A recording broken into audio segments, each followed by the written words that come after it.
ناظرین السلام علیکم ورحمۃ اللہ۔ صفا آن لائن کے خاص پروگرام مذاکرہ میں آپ کا استقبال ہے۔ میں ہوں آج کے پروگرام کا میزبان منور سلطان۔ جب سے حکومت کی جانب سے 3 طلاق پہ قانون بننے کی بات آئی ہے تو پورے ملک میں طلاق کا بڑا چرچا ہے، لیکن صحیح بات یہ ہے کہ جو طلاق کا صحیح تصور ہے، صحیح کانسیپٹ ہے، اس سے اکثر لوگ ناواقف ہیں۔ آج بھی اس بات کی شدید ضرورت ہے کہ صحیح طلاق کے صحیح طریقے سے عام لوگوں کو واقف کرایا جائے۔ طلاق شریعت میں جو گنجائش رکھی گئی ہے وہ یوں ہی نہیں رکھی گئی ہے، بلکہ اس کے پیچھے بڑی حکمتیں ہیں، بڑی مصلحتیں ہیں۔ تو ظاہر سی بات ہے کہ شریعت کا یہ نظام ہے تو اس کی حکمتیں بھی ہوگی، مصلحتیں بھی ہوگی، اور وہ یوں ہی نہیں ہوگا۔ ہماری ذمہ داری ہے کہ ہم اس کو سمجھیں اور دوسروں کو سمجھائیں۔ تو اسی حوالے سے آج ہم بات کریں گے کہ شریعت میں طلاق کا صحیح کانسیپٹ کیا ہے۔ شریعت نے جو طلاق کا نظام رکھا ہے تو اس کو دینے کے لیے طریقے کیا بتائے ہیں، اور اگر کوئی اس طریقہ کو اختیار نہ کرے تو شریعت کی جانب سے کیا چیزیں طے کی گئی ہیں۔ اس موضوع پر بات کرنے کے لیے ہمارے ساتھ اس وقت موجود ہیں مشہور عالم دین، مشہور خطیب مولانا جہانگیر عالم قاسمی صاحب۔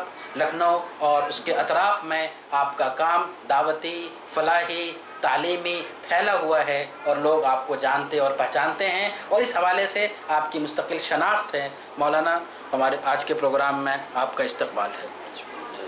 سب سے پہلے ہم بات کریں گے کہ شریعت میں نکاح کے بعد جو طلاق کی گنجائش رکھی گئی ہے تو یہ اس کی کیا ضرورت ہے اور اس کا صحیح طریقہ کیا ہے، اس بارے میں آپ ہمارے قارئین کو کیا بتانا چاہیں گے؟ نحمدہ و نصلی علی رسولہ الکریم، اما بعد، اعوذ باللہ من الشیطان الرجیم، بسم اللہ الرحمن الرحیم۔ واللاتی تخافون نشوزہن فعظوہن واہجروہن فی المضاجع واضربوہن فإن أطعنکم فلا تبغوا علیہن سبیلا ان اللہ کان علیا کبیرا وإن خفتم شقاق بینہما فابعثوا حکما من اہلہ وحکما من اہلہا ان یریدا اصلاحا یوفق اللہ بینہما ان اللہ کان علیما خبیرا صدق اللہ رب العالمین۔ وقال النبی صلی اللہ علیہ وسلم اذا طلق الرجل امرأته يهتز منه عرش الرحمن او كما قال صلی اللہ علیہ وسلم۔ ناظرین محترم، السلام علیکم ورحمۃ اللہ وبرکاتہ۔ آج کی اس نشست میں جو سوال کیا گیا ہے وہ حالات کے تناظر میں بڑا عظیم، بڑا حسین اور ملت کے لیے فلاح کا بہترین ذریعہ ہے کہ اگر امت مسلمہ قرآن کریم کے منشور کو طلاق کے تعلق سے سمجھ لے تو زندگی کے بے شمار مسائل حل ہو جائیں، اور جو پیچیدگیاں پیدا ہو رہی ہیں یا پیدا کی جا رہی ہیں، اسلام کے نظام طلاق کو افسانہ بنایا جا رہا ہے، یہ سلسلہ ختم ہو جائے۔ نکاح اللہ کی طرف سے ایک انعام ہے، اور اسی طرح طلاق بھی اللہ کی طرف سے ایک عظیم انعام ہے۔ نکاح کا مطلب یہ ہے، عربی گرامر کے اعتبار سے نکح ینکح نکر کے معنی آتے ہیں عورت سے شادی کرنا۔ اور شادی کیوں ہے؟ جناب رسالت مآب صلی اللہ علیہ وسلم پر وحی نازل ہوئی، اور اس کا یہ عنصر تھا کہ وَمِنْ آیَاتِهِ أَنْ خَلَقَ لَكُم مِّنْ أَنفُسِكُمْ أَزْوَاجًا لِتَسْكُنُوا إِلَيْهَا۔ اللہ تعالیٰ نے نکاح کو تحفے کی شکل میں عطا کیا ہے تاکہ سکون قلب فریقین کو حاصل ہو جائے اور زندگی کے تمام مسائل بأحسن وجوہ مکمل ہو جائیں۔ اس نکاح کے ذریعے سے دو دل آپس میں ملتے ہیں، دو خاندان ملتے ہیں، نسلیں پروان چڑھتی ہیں، خاندان بنتا ہے، اور زندگی کے تمام مسائل آسان ہوتے چلے جاتے ہیں، ذمہ داریاں بڑھتی چلی جاتی ہیں۔ مگر کبھی کبھی ایسا بھی ہوتا ہے کہ نکاح کے بعد فریقین کے مزاج میں تال میل نہیں ہوتا، زندگی دشوار ہوتی چلی جاتی ہے، تو اسلام نے جہاں پر نکاح کو آپس کی رضامندی کے ذریعے سے منعقد کرنے کی تعلیم دی ہے، وہیں پر اللہ تعالیٰ نے اس بندھن کو ختم کرنے کا بھی ایک عظیم قانون بنایا ہے۔ مگر قانون کو استعمال نہ کرتے ہوئے آدمی اپنے جذبات پر عمل پیرا ہو کر کے اللہ کی شریعت سے بغاوت کر بیٹھتا ہے۔ یقینی طور پہ طلاق بھی اللہ کا انعام اس طریقے سے کہ دوسری شریعتوں میں نکاح تو ہو جاتا تھا، لیکن طلاق دینے کے کوئی الفاظ آج بھی بہت ساری شریعتوں میں نہیں پائے جاتے۔ یہ صرف قرآن کا احسان ہے کہ اللہ تعالیٰ نے اس بندھن کو، اس رشتے کو، اس عقد کو، نکاح کو ختم کرنے کے لیے ایک حسین لفظ عطا کیا، لفظ طلاق۔ طلاق کے معنی آتے ہیں چھوڑ دینا، علیحدگی اختیار کر لینا عربی لغت کے اعتبار سے۔ لیکن شریعت میں چھوڑنے کا جہاں تک تعلق ہے، اس کے سلسلے میں اللہ تعالیٰ نے درجے متعین فرمائے، اور درجہ یہ ہے، اللہ تعالیٰ فرماتے ہیں کہ وَاللَّاتِي تَخَافُونَ نُشُوزَهُنَّ فَعِظُوهُنَّ وَاهْجُرُوهُنَّ فِي الْمَضَاجِعِ، کہ اگر تمہارے میاں بیوی کے درمیان خدا نہ کرے، 100 مرتبہ خدا نہ کرے، اگر کوئی بدمزگی ہو جائے، ناچاقی ہو جائے، سمجھوتے کی شکل نہ بن پائے، میاں بیوی کے درمیان ذہنی ہم آہنگی پیدا نہ ہو پائے، تو پھر تم جذبات میں آ کر طلاق مت دو، بلکہ اس کے لیے ایک طریقہ اللہ نے بیان فرمایا ہے کہ فَعِظُوهُنَّ، پہلے ان کو بہت محبت کے ساتھ، کبھی نرم کبھی گرم ہو کر کے سمجھاؤ، نصیحت کرو، واعظ کرو، اس بندھن کو توڑنے کی کوشش ہرگز مت کرنا۔ وَاللَّاتِي تَخَافُونَ نُشُوزَهُنَّ، جن عورتوں سے تمہیں نشوز کی نافرمانی کا خطرہ ہے کہ عورت شوہر کے پریشر کو، شوہر کی ماتحتی کو، شوہر کی قوامیت کو قبول کرنے کو تیار نہیں، یا مرد اسے رکھنا چاہتا ہے مگر عورت بد زبان ہے، یا مرد اپنی بیوی کو حسن سلوک کے ساتھ رکھنے پر آمادہ نہیں ہے، جو بھی وجہ پیدا ہوتی ہو، تو شوہر کو بھی یہ تعلیم نہیں دی جاتی کہ ذرا سی ناراضگی ہو فوراً فائرنگ شروع کر دے، بلکہ فَعِظُوهُنَّ، پہلے مرحلے میں 4-6 مہینے، سال بھر ان کو واعظ و نصیحت کرے، سمجھائے، محبت کے ساتھ، کبھی نرم کبھی گرم انداز میں۔ ہو سکتا ہے کہ بیوی کا ذہن آمادہ تیار ہو جائے اور زندگی گاڑی صحیح انداز پہ گزرنے لگے، لیکن اگر سمجھانا بھی بے سود ہو جائے تو وَاهْجُرُوهُنَّ فِي الْمَضَاجِعِ، اگر سمجھانا بھی بے سود ہو جائے تو تم یہ شکل اختیار کرو کہ بیوی کے بستر سے اپنے آپ کو الگ کر لو، ایک ہی کمرے میں سمجھوتا کرو، سونے کی کوشش کرو، مگر ایک بستر نہ ہو، بلکہ وَاهْجُرُوهُنَّ فِي الْمَضَاجِعِ، بستروں پہ ان کو الگ کر دو، وہ الگ سوئیں۔ اگر سمجھدار عورت ہوگی تو شوہر کو، روٹھے شوہر کو منانے کی کوشش کرے گی۔ اگر بستر الگ کرنا یہ بھی ایک تنبیہ ہے، اگر وہ اس تنبیہ سے بھی، اس وارننگ سے بھی، اس تحدید سے بھی وہ ہم آہنگ نہیں ہو پاتی ہے، تو پھر اللہ تعالیٰ نے ایک تیسرا راستہ اختیار کیا، فرمایا کہ وَاضْرِبُوهُنَّ، ان کو ہلکی چپت مارو، ایک آدھ تھپڑ مار دو، کپڑے کا کوڑا بنا کر کے مار دو، مسواک مارو، ولا تم ایسا نہ مارو کہ جس سے بدن کے اوپر کوئی نشان پڑ جائے، خون بہہ جائے، چمڑی پھٹ جائے، یا ہڈی پہ کوئی ضرب آ جائے، اس طرح مار نہیں۔ وَاضْرِبُوهُنَّ ضَرْبًا غَيْرَ مُبَرِّحٍ، ایسی مار مارو کہ جس کی مار کی نشانی کوئی ظاہر نہ ہونے پائے، وہ صرف مقصود دھمکی ہے۔ وَاضْرِبُوهُنَّ، تیسرے مرحلے میں، پہلے مرحلے میں واعظ و نصیحت کرو، دوسرے مرحلے میں سمجھاؤ، 4-6 مہینے، 8 مہینے، 10 مہینے بستر الگ کر لو، اس پر بھی اگر نہیں مانتی ہیں تو پھر تم کو ایک آدھ 2 ہاتھ تھپڑ مارو، لاٹھی ڈنڈے یا جو مل گیا مارنا شروع کر دے۔ یہ ظالمانہ بہیمانہ طریقہ ہے، اللہ اس کو پسند نہیں کرتا ہے۔ لہذا قرآن شریعت میں رسول محترم نے وضاحت کی ماننے کی کہ وَاضْرِبُوهُنَّ ضَرْبًا غَيْرَ مُبَرَّحٍ، ایسی مار مارو کہ جس کی چوٹ کھلے نہ، یعنی بند چوٹ بھی ایسے نہ مارو کہ ہڈی پسلی ٹوٹ جائے، بلکہ نشانات رو، مقصود تنبیہ ہے کہ وہ کسی طرح راہ راست پہ آ جائے۔ فَإِنْ أَطَعْنَكُمْ فَلَا تَبْغُوا عَلَيْهِنَّ سَبِيلًا، اگر یہ عورتیں ایک آدھ 2 ہاتھ مارنے سے، ڈانٹ ڈپٹ کرنے سے سمجھوتا کر لیتی ہیں، تو پھر تم من میخ مت نکالو، ان کے پیچھے نہ پڑ جاؤ، ذرا سی بات میں ان کو تنگ کرنا شروع کر دو۔ لیکن اگر اس تیسرے فارمولے کو استعمال کرنے کے بعد بھی اگر عورت رہنے پر راضی نہیں ہے تو بھی ابھی طلاق دینے کی گنجائش نہیں، بلکہ قرآن نے فرمایا کہ فَبْعَثُوا حَكَمًا مِّنْ أَهْلِهِ وَحَكَمًا مِّنْ أَهْلِهَا، ایک آدمی جو سنجیدہ ہو عورت کے خاندان کا، ان کو بلا لو، اور ایک آدمی جو سنجیدہ ہو مرد کی طرف کا، ان دونوں کو بلا کر دونوں کی بات ان کے سامنے رکھی جائے۔ اگر وہ دونوں بہتر سمجھتے ہیں کہ دونوں کے درمیان سمجھوتا کرا دیا جائے، دونوں کی زندگی خوشگوار کر دی جائے، تو بہتر ہے، دونوں پھر اثر نو زندگی گزارے۔ لیکن اگر وہ دونوں دیکھتے ہیں کہ اگر ان کے درمیان سمجھوتا نہیں ہو سکتا، تو وہ علیحدگی اختیار کر لیں. لیکن اگر سمجھوتا کے بعد بھی ان دونوں کے بیچ پڑھ کر سمجھوتا کرانے کے بعد بھی اگر عورت کی طرف سے ظلم و زیادتی ہو رہی ہے یا مرد کی طرف سے ظلم و زیادتی ہو رہی کسی کی طرف سے، تو پھر اللہ نے مرد کو یہ اختیار دیا ہے کہ وہ طلاق احسن کا فارمولہ استعمال کرے. مولانا یہ جو 4 پوائنٹ ہیں، گویا یہ 4 چیزیں ہیں کہ طلاق سے پہلے ان 4 مرحلوں سے گزرنا ہے. جی جی. ہم عام طور پہ دیکھتے ہیں ہمارے معاشرے میں جو لوگ بھی طلاق دیتے ہیں، ایک تو بغیر سمجھے بوجھے دیتے ہیں، دوسرا جو لوگ بھی سوچ کے بھی دیتے ہوں گے تو عام طور پہ ان 4 مراحل کو نہیں اپناتے ہیں. ایسے لوگوں کے بارے میں خاص طور پہ کیا کہیں گے؟ یہ کتنا ضروری ہے؟ اگر اس کو اپناتے ہیں تو کیا فائدہ ہو سکتا ہے اور چھوڑنے سے کیا نقصانات ہو رہے ہیں؟ ظاہر ہے کہ نقصانات شرعاً بھی جو نقصانات ہیں، اللہ سے بغاوت ہے. قرآن میں اللہ نے فرمایا تلک حدود اللہ، الطلاق مرتان کی جو آیات ہیں، فرمایا کہ تلک حدود اللہ، یہ طلاق کے جو طریقے ہیں یہ اللہ کی حدیں ہیں. فلا تعتدوها، دیکھو ان حدوں سے تجاوز مت کرنا. ومن یتعد حدود اللہ فاولئک هم الظالمون، جو اللہ کی حدوں کو پار کر جائے یقیناً یہی لوگ ظالم ہیں.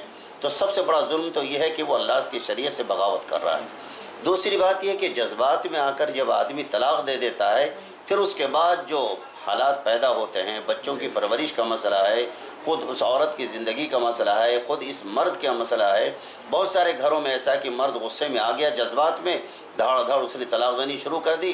پھر بعد میں علماء کرام کے پاس بھاگ کے آتا ہے کہ مولانا ہم نے غصے میں طلاق دے دی ہے. ارے بیوقوف، پیار میں کون طلاق دیتا ہے؟ وہ صحیح میں طلاق دیتا ہے.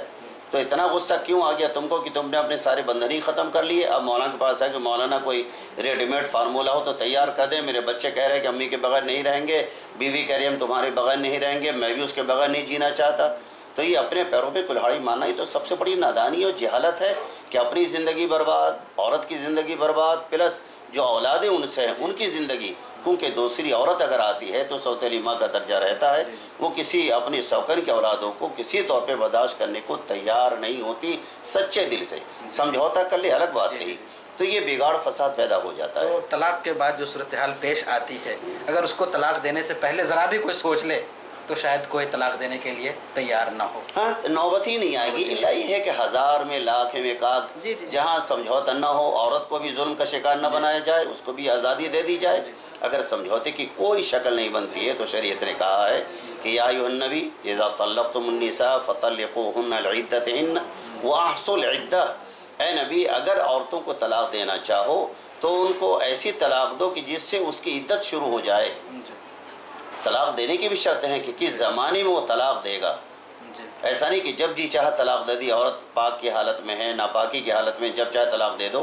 بلکہ شریعت کا اصول یہ ہے کہ مرد اگر طلاق دینا چاہتا ہے تو ان حدود کا لحاظ رکھے جو شریعت اسلامیہ نے طے کی ہیں. مثلا ایسا طہر ہو، ایسی پاکی کا زمانہ ہو کہ جس میں پاکی کے بعد مرد نے عورت سے کوئی جسمانی تعلق قائم نہ کیا ہو اور طلاق دینے کی ضرورت سمجھتا ہو تو ایک طلاق دے دے اور چھوڑ دے اس کو. اگر سمجھوتے کی شکل بن سکتی ہے دوبارہ تو بیوی کو لوٹا سکتا ہے. عدت گزر گئی پھر بھی شکل بن سکتی ہے کہ اگر وہ سمجھوتا کرنے کی تیار ہو، غصے میں جذبات میں کر لیا ہے تو دوبارہ نکاح ہو سکتا ہے. تو یہ طلاق احسن اسی میں ہے کہ یہ فارمولے کو مسلمان سمجھیں تاکہ اغیار کو اس میں مداخلت کا کوئی موقع نہ ملے. طلاق احسن ایسا طہر کہ جس میں شوہر نے ملاقات نہ کی ہو، ایک طلاق دے کر چھوڑ دے، عدت گزر جائے پھر بھی موقع ہے کہ وہ 2 طلاق کا مالک ہے. بیوی کو اگر پھر دوبارہ اپنانا چاہتا ہے یا بیوی پھر رہنا چاہتی ہے تو تجدید نکاح کر کے اپنی زندگی کو بسا سکتا ہے. یعنی اگر کہیں پہ ضرورت ہو طلاق دینے کی تو ایک طلاق سے کام چل جائے گا. ایک طلاق سے کام طلاق سے دے اور کافی ہے اس کے لیے. عدت گزر جائے، اسے میں رکھنا چاہے رکھ کے دوبارہ نہیں رکھنا چاہتا تو وہ بھی آزاد، یہ بھی آزاد، اپنی دنیا الگ بسا لے. لیکن پتہ نہیں کہاں سے یہ بات چل پڑی ہے لوگوں میں عام طور پہ کہ وہ ایک طلاق کو کافی نہیں سمجھتے ہیں. وہ سمجھتے ہیں کہ جب تک 3 بار طلاق نہ دے تب تک طلاق ہوتی نہیں ہے. حالانکہ ایک بار اگر طلاق دے دیا تو جو ان کا مقصود ہے علیحدگی وہ مقصود حاصل ہو جاتا ہے. یہ تو پہلی شکل ہوئی طلاق کی. دوسری شکل کیا ہے؟ یہ تو طلاق کی احسن شکل ہے جی، کہ ایک طلاق دے کر کے آدمی چھٹی کر دے. اور ایک طلاق ہے حسن، یعنی وہ بھی بہتر طلاق ہے. اور 3 طہر میں طلاق دینے کے لیے کہ ایسے 3 طہر، ایسی 3 پاکیاں کہ جس میں شوہرت بیوی سے